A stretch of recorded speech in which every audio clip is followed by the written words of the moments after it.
they both act as a form of camouflage.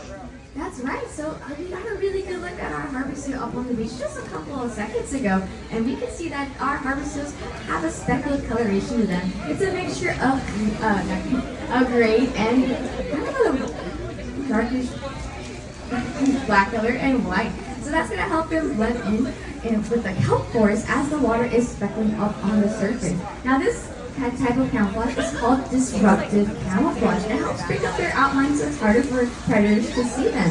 For our sea lions, we can see that they have one color to their body. You still have Parker here off to my left-hand side, and we have a really good look at that one-tone coloration. They're mainly going to be gray or brown, and that's going to help with when they're in the water. Even just looking at the habitat right now, the water is fairly hard to see. It's pretty dark, so that's our coloration is going to help them blend in. Now I want to go ahead and focus back on our harbor seals because although they are a bit clumsy on land, that doesn't mean they're not very agile in the water. They are very well adapted to being in the water, isn't that right? Yeah, so our harbor seals, they're pretty amazing divers. They can dive about to 1,500 feet. And actually, a good way for our guests as they explore the aquarium. In Southern California, we have an underwater viewing area for our seals and sea lions. The animals are going to swim differently. So our seals will use those front flippers for steering and those hind flippers for paddling. Our California sea lions are going to be a bit different. They'll use their front flippers for paddling and their hind flippers for steering.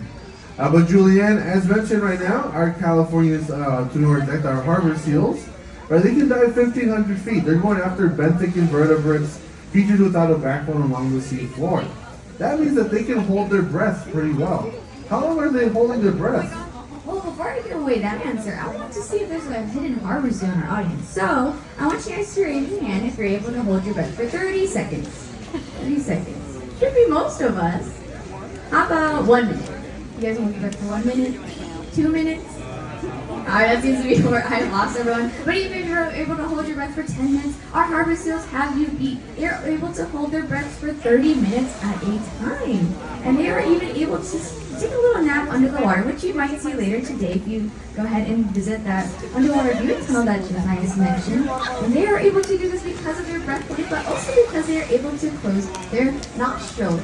I see that there's a lot of action happening on exhibit, but I want to go ahead and look back at what we saw earlier. I saw that our sea lions were kind of doing a really cool motion in the water. They're kind of jumping in and out of the water. What were they doing? Yeah, so earlier we saw them moving in a rainbow arch motion, referred to as porpoising. Both our seals and sea lions can do that. Essentially, it allows them to move more efficiently through the water.